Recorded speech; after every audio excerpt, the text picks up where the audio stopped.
नमस्कार बच्चों, कैसे हो? स्वागत है आप सभी का इस क्लास में। कल से अपन ने स्टार्ट की थी 8वीं बोर्ड के लिए साइंस की क्लास, जिसमें अपन पढ़ रहे थे पहला चैप्टर जिसका नाम है फसल प्रबंधन।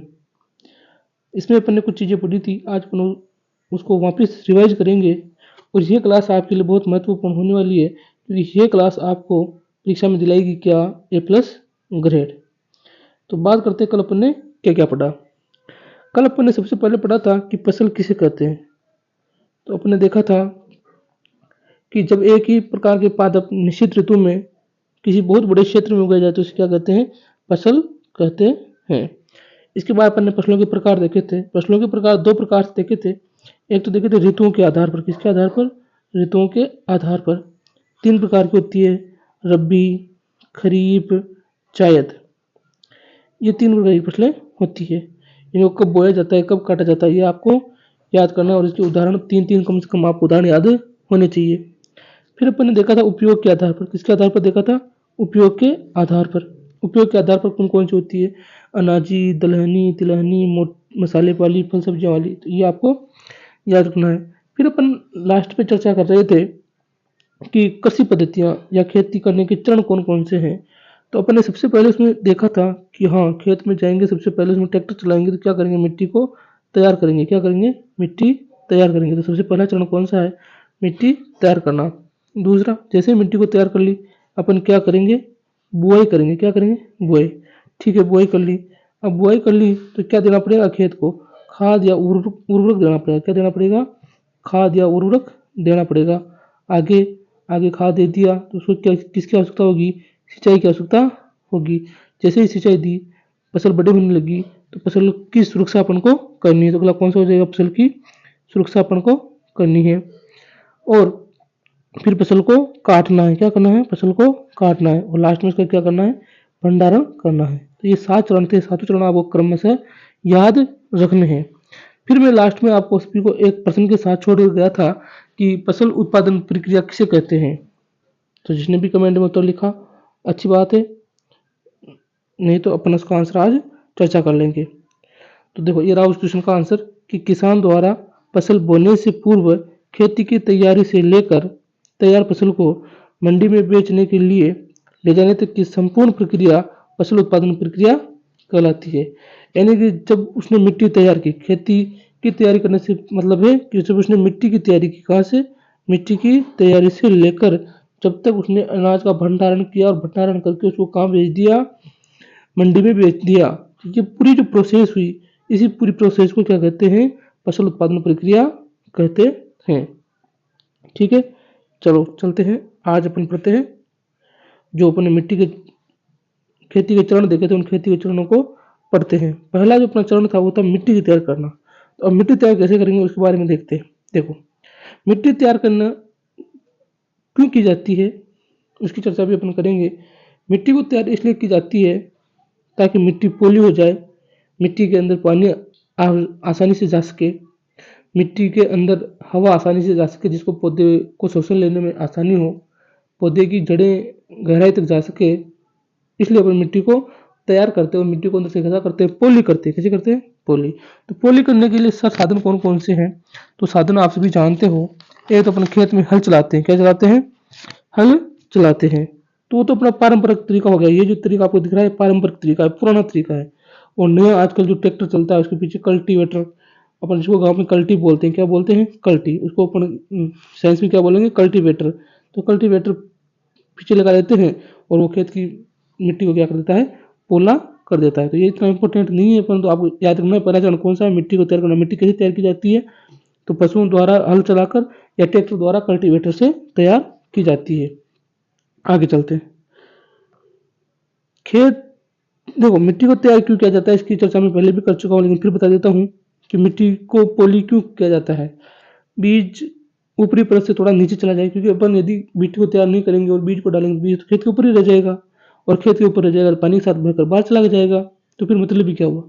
इसलिए खेत की मिट्टी को पोला करते हैं ताकि बीज अंदर चला जाए और उसका अंकुरण यानी उसका जो उगना होता है, उगना फटाफट से हो जाए और जो पौधे की जड़ें जाएगी वो गहराई तक आसानी से जा सके, उसे कोई कठिनाई ना हो और जो पौधा है वो शोषण आसानी से ले सके, नीचे पौधे की जड़ें हैं वो शोषण आसानी से ले सके। मिट्टी में रहने वाले लाभदायक सूक्ष्म जीवों, केंचुओं की वृद्धि करने, और ये जो मिट्टी में सूक्ष्म जीव होते हैं जिन्हें अपन कीट मित्र बोलते हैं या मित्र बोलते हैं किसान के, वो उनकी सहायता, उनकी वृद्धि होती है। देखो नीचे एक लाइन दे रखी है कि मिट्टी में हल चलाकर उलट पलट कर पोला करना क्या कहलाता है? जुताई कहलाता है। क्या कहलाता है? जुताई कहलाता है। अपन गांव में बोलते हैं हकाई। क्या बोलते हैं? हकाई। वो हकाई साइंस में क्या कहलाती है? जुताई कहलाती है। कि मिट्टी में हल चलाकर उलट पुलट कर मिट्टी को पोला बनाने क्या कहलाता है? जुताई कहलाता है। ठीक है, आगे चलते हैं अपन। आगे इसमें दर का है खाद एवं उर्वरक। अब मैंने पहले भी बताया था कि पहला चरण कौन सा है? मिट्टी को तैयार करना। जैसे मिट्टी आपने तैयार कर ली, अब आप उसमें क्या वो करोगे? बुआई। बुआई आपने कर दी, तो बुआई आपने कैसे की? सर बुआई तो अपन कैसे करते हैं? ट्रैक्टर से करते हैं या फिर किससे करते हैं? जो अपना पारंपरिक तरीका है, जो एक ऐसा ओढ़ने के लिए होती है ऐसी, उससे अपन मिट्टी को बीज उगाते हैं। तो बुआई इतना इम्पोर्टेंट नहीं है, सिर्फ बुआई करनी है अपन को, कर दी अपनी बुआई, अच्छे अच्छे अपन बीज ले आए उत्तम किस्म के, तो वो बुआई अपनी होगी। उसके बाद इम्पोर्टेंट बात आती है खाद एवं उर्वरक की। तो खाद एवं उर्वरक किसे कहते हैं? तो उसके लिए आप ध्यान से सुने कि मिट्टी में पोषक तत्वों के स्तर को बनाए रखने के लिए या उपजाऊपन बनाए रखने के लिए कुछ पदार्थ मिट्टी में मिलाए जाते हैं। यानी कि मिट्टी के पोषक तत्वों को, जैसे अपन अपने को जब भूख लगती है तो भोजन खाते हैं ताकि अपने शरीर की ऊर्जा बराबर मिलती रहे। तो इसी प्रकार जब हम खेती में बार बार फसल होते हैं तो मिट्टी की जो उपजाऊपन है, उपजाऊपन कम हो जाता है। तो उसको बनाए रखने के लिए अपन उसमें क्या देते हैं? खाद एवं उर्वरक देते हैं। तो ऐसे पदार्थ जो मिट्टी में पोषक स्तर को बनाए रखते हैं और मिट्टी की उपजाऊपन को बनाए रखते हैं क्या कहलाते हैं? खाद एवं उर्वरक कहलाते हैं। इनका अंतर परीक्षा के लिए वेरी वेरी इंपॉर्टेंट हो जाता है। इसको इंपॉर्टेंट लगा के याद रखना कि खाद और उर्वरक में क्या अंतर है। तो याद रखना खाद प्राकृतिक एवं जैविक होती है। कैसी होती है? प्राकृतिक एवं जैविक होती है। जबकि उर्वरक कैसा होता है? कृत्रिम होता है। कैसा होता है? कृत्रिम। खाद घरों में बनाई जाती है, अगर अपने खेत में बनाते हैं या घर में बनाते हैं, अपने घर के पास वो रेवड़ी होती है जिसमें अपन गोबर डाल के आते हैं, फिर घर का कचरा उसमें डाल के आते हैं, तो धीरे धीरे क्या बन जाती है? खाद बन जाती है। इसके अलावा अपन खेत में भी खाद बनाते हैं, एक खड्डा करते हैं, खड्डे में गोबर डालते हैं, उसमें पानी वानी डालते हैं, काढ़ा खेत का जो चारा होता है उस चारे को डालते हैं, उससे भी क्या बन जाती है? खाद बन जाती है। लेकिन जो उर्वरक होते हैं, ये उर्वरक कहाँ बनते हैं? फैक्ट्री में बनते हैं। कहाँ बनते हैं? फैक्ट्री में। तो अपने इसकी फैक्ट्री आपने देखी नहीं होगी, लेकिन कोटा के पास में इसकी फैक्ट्री कहाँ है? कोटा के पास में इसकी फैक्ट्री है। आगे उर्वरक से बेहतर होता है खाद है जो उर्वरक से अच्छा होता है, और इसमें होम्यूस की मात्रा क्या होती है? अधिक होती है। किसकी मात्रा? होम्यूस की मात्रा अधिक होती है। जबकि जो उर्वरक होता है उसमें होम्यूस की मात्रा कम होती है। और सबसे इम्पोर्टेंट इसके उदाहरण याद रखना कि खाद के उदाहरण क्या क्या है? तो गोबर की खाद है। क्या है? गोबर की खाद है। एक और लेना कंपोस्ट, एक और क्या होता है? Vermi compost. तो दो इसके उदाहरण याद रखना, गोबर की खाद और वर्मी कंपोस्ट, दो इसके उदाहरण हो गए किसके? खाद के। आगे बात करते हैं अपन किसकी? उर्वरक की। तो उर्वरक के उदाहरण हो जाते हैं यूरिया, डीएपी। याद रखना परीक्षा में डीएपी की फुल फॉर्म पूछी जा सकती है कि डीएपी का पूरा नाम बताओ। तो डीएपी का पूरा नाम होता है डाई अमोनियम फॉस्फेट। क्या होता है? Di ammonium phosphate. और एक खाद होता है जिसका नाम क्या है? पोटास। तो याद रखना खाद एवं उर्वरक में अंतर। खाद प्राकृतिक होती है, उर्वरक कृत्रिम होता है, यानी मशीनों द्वारा बनाया जाता है। खाद घर में बनाई जाती है। खाद उर्वरक से अच्छी होती है तथा इसमें ह्यूमस की मात्रा अधिक होती है, जबकि उर्वरक में ह्यूमस की मात्रा कम होती है। उदाहरण आपको याद रखना है, गोबर की खाद और वर्मी कंपोस्ट खाद के अंतर्गत आएगा, और urea, DAP, potash, super phosphate किसके अंतर्गत आएगा? उर्वरक के अंतर्गत आएगा। ठीक है, अब इस जैविक खाद की क्या क्या लाभ है? कि जैविक खाद के क्या क्या लाभ है, तो उसकी चर्चा भी अपन कर लेते हैं। तो जैविक खाद के लाभ, जो अपन घर में खाद बनाए थे, खेत में खाद बनाए थे, उसके क्या क्या लाभ है? तो ये मिट्टी का क्या करती है? पुनर्गठन करने में सक्षम है। ये मिट्टी के कणों को जोड़ती है आपस में, मिट्टी के कणों को उपजाऊ बनाती है और मिट्टी के कणों को आपस में जोड़ती है। तो मिट्टी के कणों का क्या करती है? पुनर्गठन करती है। लाभदायक जीवाणु में वृद्धि, जो अपनी फसल के लिए लाभदायक जीवाणु है उन जीवाणु में क्या करती है? वृद्धि करती है। मिट्टी को क्या करती है? पोली करती है, अंदर से खोखला बनाती है मिट्टी को, जिससे पानी ज़्यादा ग्रहण कर सके, जल धारण करने की क्षमता बढ़ जाए उसकी, और उसके शोषण करने की क्षमता बढ़ जाए। तो ये कुछ गुण हैं, याद रख लेना आप कि जैविक खाद के क्या क्या लाभ हैं। इसके आगे अपन चर्चा करते हैं सिंचाई करना। क्या करना? सिंचाई करना। तो अब जैसे अपन सबसे पहले क्या किया, मिट्टी तैयार की। मिट्टी किस प्रकार तैयार की? ट्रैक्टर से और कल्टीवेटर से अपन ने मिट्टी को पोला किया। पोला क्यों किया? कि सर बीज जो अंदर जा सके, गहराई तक जा सके और फिर वो अंकुरण ले सके। मिट्टी को पोला इसलिए किया क्योंकि पौधे की जड़ें गहराई तक जा सके, पौधा शोषण आसानी से कर सके। ठीक है। उसके बाद अपन ने क्या की, बुआई की। बुआई के लिए क्या किया, अपन ने जो उत्तम बीज का चयन होता है उस उत्तम बीज का चयन किया और फिर उस बीज को अपने आधुनिक विधि यानी ट्रैक्टर द्वारा या फिर पारंपरिक विधि जो बैल होते हैं उनके द्वारा फसल को बुआई कर दी। बुआई करने के बाद क्या किया, अपन ने खाद दिया और उर्वरक दिया। अच्छा, खाद और उर्वरक क्या होता है सर? तो खाद और उर्वरक मिट्टी के पोषक तत्वों के स्तर को जो मिट्टी का जो पोषक स्तर होता है उसको बनाए रखने के लिए या मिट्टी के उपजाऊपन को बनाए रखने के लिए जो चीज काम में आती है उसे अपन क्या कहते हैं, खाद एवं उर्वरक कहते हैं। दोनों का अंतर अपने देखा और जैविक खाद के लाभ भी अपने देखा। अब ये हो गया। अब क्या करनी है, अब सिंचाई देनी है ताकि जो खाद अपने दिया है वो खाद फसल की जड़ों तक पहुंच सके। तो उसके लिए अपन क्या करेंगे, फसल को पानी देंगे, सिंचाई करेंगे। तो देखो सिंचाई क्या होती है, कई प्रकार के कृत्रिम साधनों ने, कोई प्राकृतिक साधन नहीं है डायरेक्ट नदी को आपने खेत में लाकर छोड़ दिया या तालाब में खेत बना दिया, ऐसा तो हो नहीं सकता क्योंकि वो प्राकृतिक चीजें हैं और प्राकृतिक चीजों में आप खेत बना नहीं सकते। क्योंकि मान लो आप नदी का मुंह खा ले खेत में तो फिर खेत ही नहीं बन जाएगा, मजे कहाँ है। तो इसलिए इसमें साधन कौन से होते हैं, कृत्रिम साधन होते हैं।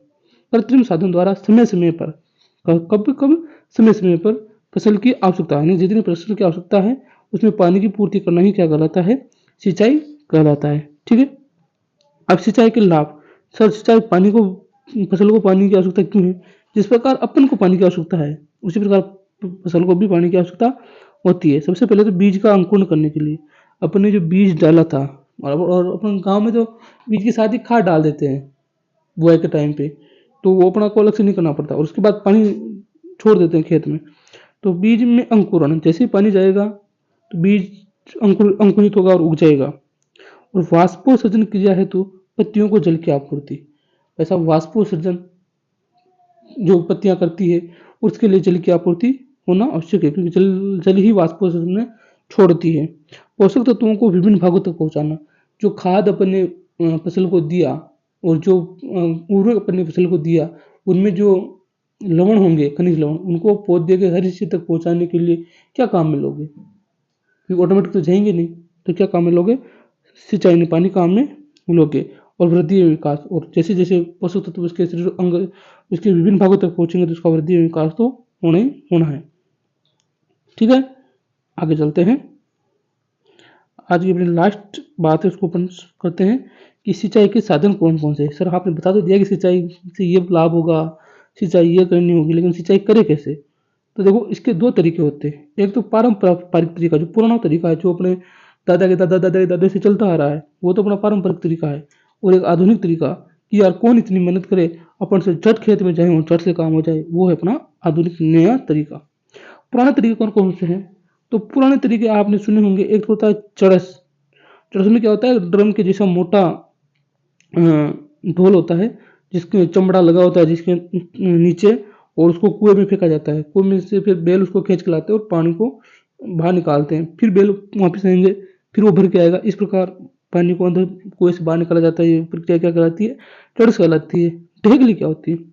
ढेगली कुछ नहीं, एक लकड़ी होती है, उसके सिरे में एक बाल्टी बांध देते हैं या कुछ बड़ा साधन बांधेंगे, दूसरे उसके दो जने लकड़ी को ऊपर करेंगे तो पानी नीचे से ऊपर आ जाएगा। ये होती है ढेकुली। रहट, रहट बेल एक गोल गोल चक्रा होता है। उस गोल गोल चक्रे में बाल्टियां नुमी आकृतियां मतलब डिब्बे बांध दिए जाते हैं और वो कुएं से अंदर से पानी भर भर के बाहर ले आती है। तो ये होती है रहट। मोट भी कुछ ऐसा होता है। ये सब क्या है, पुराने साधन है। आपको तीन नाम याद रखने, चरस, ढेकली, रहट, मोट, चार रख लो तो भी कोई समस्या नहीं है। निकल तीन नाम तो आपको याद होने चाहिए। और आधुनिक पारंपरिक, आधुनिक जैसे अपन नलकूप की बात करें, नलकूप वही अपना गांव में बोरिंग, तो बोरिंग होता है, उसको क्या कहते हैं, नलकूप। तो अपना आधुनिक है। इससे अपन वर्तमान में क्या करते हैं, सिंचाई करते हैं, सबसे ज़्यादा ये चलता है। लेकिन अब इससे भी उत्तम चीज़ें बन चुकी है, किसके लिए, सिंचाई के लिए, जिनमें एक का नाम तो है छिड़काव। क्या नाम है, छिड़काव। सर छिड़काव कैसे होता है? तो आपने गांव में देखे होंगे फव्वारे, क्या देखे होंगे, फव्वारे। तो इन फव्वारों द्वारा जो कार्य किया जाता है वो क्या किया जाता है, छिड़काव का कार्य किया जाता है। हाँ सर, इस तो अपन ने देखा है। लेकिन इससे भी एक नई चीज़ हो रही है, फव्वारों से भी नई चीज़, जिसको अपन बोलते हैं ड्रिप तंत्र। क्या बोलते हैं? ड्रिप तंत्र। ये बहुत ही अच्छी विधि है। इसमें क्या किया जाता है, जैसे खेत है, क्या है? खेत। इसमें फसल लगी हुई है। क्या लगी हुई है? फसल लगी हुई है। तो इसमें फसल लगेगी तो इस फसल के पास जो अपने जगह होती है, उस फसल में क्या बिछा देते हैं? पाइप बिछा देते हैं। क्या बिछा देते हैं? पाइप। और इस पाइप में छोटे-छोटे छेद कर देते हैं। क्या कर देते हैं? पाइप में छोटे-छोटे छेद कर देते हैं। इन छेद से पानी निकलता रहेगा और पानी कहाँ जाएगा? सीधा-सीधा ही पौधे की जड़ में जाएगा। तो इसे पानी की सर्वाधिक बचत कौन-सी विधि से होती है? ड्रिप तंत्र विधि से होती है। इस ड्रिप तंत्र को बोलते हैं बूंद-बूंद सिंचाई। क्या बोलते हैं? बूंद-बूंद सिंचाई। तो वर्तमान में सबसे ज़्यादा आने वाले समय में सबसे ज़्यादा पानी की बचत कौन सी विधि करेगी? बूंद-बूंद सिंचाई परियोजना करेगी।